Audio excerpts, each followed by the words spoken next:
Hi, it's Steffi Hands, the T-Bird Girl, and today I'm at the Historical Society of Long Beach for one of our last Chrome events, the Legends of Lions Day, honoring the guys that raced and ran cars at Lions Drag Strip in Long Beach. The drag strip existed until 1972, until it went away. So we're going to be honoring these guys today, listening to them talk, and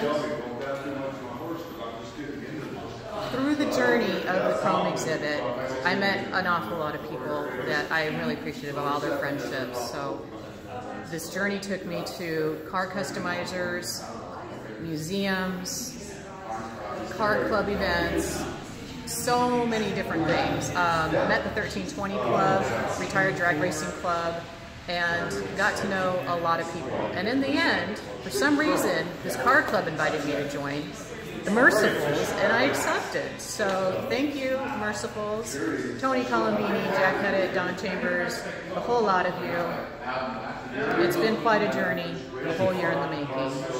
Thank you guys for helping make this Chrome exhibit as awesome as it could be.